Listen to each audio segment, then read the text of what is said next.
শান্তি। প্ৰিয় আত্মিক ভাই ভনীসকল, আপোনালোক সকলোকে আজি প্ৰাতঃ মুৰলীলৈ স্বাগতম জনাইছোঁ। আজি 1 আগষ্ট 2024 তাৰিখৰ মুৰলীত শিৱ বাবাই অতি সুন্দৰ শিক্ষা দিছে।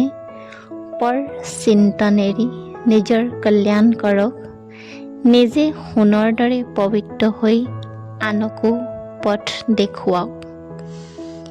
আজি বাবাই আমাক সোঁৱৰাই দিয়ে যে আমাৰ সৰ্ববৃহৎ শত্ৰু বাহিৰত নহয়, নিজৰ দেহে অভিমান।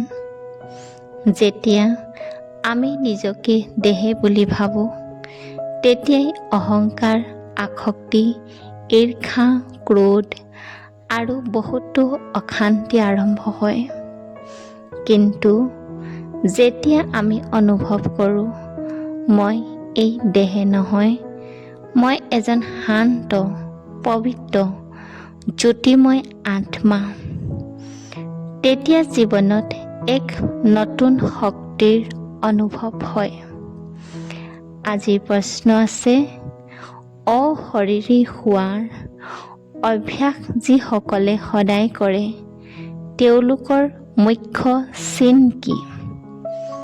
বাবাই কয়, তেওঁলোকে জোৰ কৰি নিজৰ ইন্দ্ৰিয় দমন নকৰে।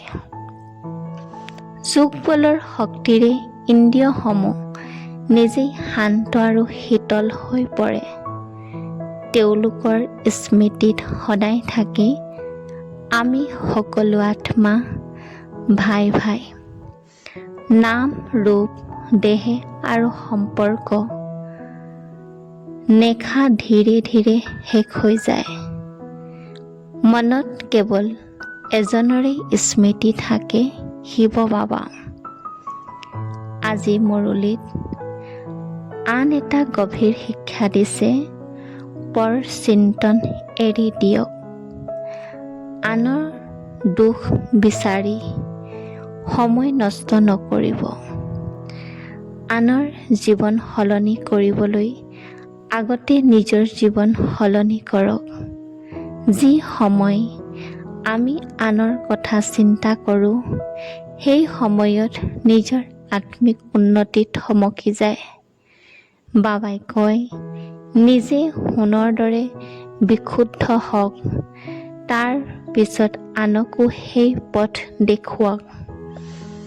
বাবাই আমাক বুজাইছে যে এই পৃথিৱী অস্থায়ী, এই কলিযুগৰ অন্ত অতি ওচৰত। প্ৰকৃতি দুৰ্যোগ, অশান্তি আৰু পৰিৱৰ্তনৰ ড্ৰামাৰ অংশ। সেয়েহে এই সময়ত বাহ্যিক বিষয়ত অধিক জড়িত নহৈ আত্মিক প্ৰস্তুতি সম্পূৰ্ণ কৰিব লাগে। পবিত্ৰ হোৱা একমাত্ৰ উপায় হৈছে বাবাৰ স্মৃতি। যোগ বলৰ দ্বাৰা আত্মা পবিত্ৰ হয়, বিকৰ্ম ভস্ম হয় আৰু আত্মা পুনৰ সতোপ্ৰধান হৈ উঠে। এইটোৱে সত্যিকাৰৰ ৰাজযোগ। বাবাই আৰু কয়, যিমানেই আমি আত্ম অভিমানত স্থিৰ হ'ম, সিমানেই আমাৰ ইন্দ্ৰিয়সমূহ শান্ত হ'ব। ক্ৰোধ, লোভ, মোহ, ঈৰ্ষা আৰু কাম বিকাৰ স্বাভাৱিকভাৱে দুৰ্বল হৈ যাব। এই জয় বল প্ৰয়োগে নহয়, যোগ বলৰ দ্বাৰাহে সম্ভৱ। আজি ধাৰণাৰ বাবে দুটা বিশেষ কথা মনত ৰাখোঁচোন আহক। প্ৰথমতে, পৰচিন্তন সম্পূৰ্ণৰূপে এৰি নিজৰ কল্যাণত মনোনিৱেশ কৰিম। দ্বিতীয়তে, প্ৰতিদিনে বাবাৰ স্মৃতিত থাকি যোগ বলৰ দ্বাৰা মন আৰু ইন্দ্ৰিয়ক শান্ত কৰি তুলিম। আজি বৰদান হৈছে, যিসকল সন্তানৰ বাপ নিজৰ পাৰ্থ আৰু ড্ৰামাৰ ওপৰত সম্পূৰ্ণ বিশ্বাস আছে, তেওঁলোক সদায় নিশ্চিন্ত হৈ থাকে। তেওঁলোকৰ মনত কেতিয়াও ভয়, সন্দেহ বা উদ্বেগ নাথাকে। তেওঁলোকে জানে বাবাৰ লগত থাকিলে বিজয় নিশ্চিত। আজি সুন্দৰ শ্লোগান শুনোচোন আহক।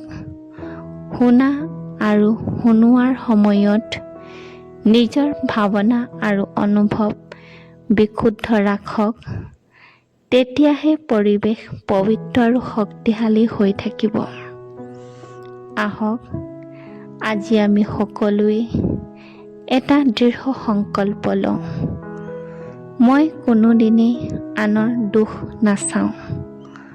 মই নিজৰ আত্মিক উন্নতিৰ ওপৰত মনোযোগ দিম।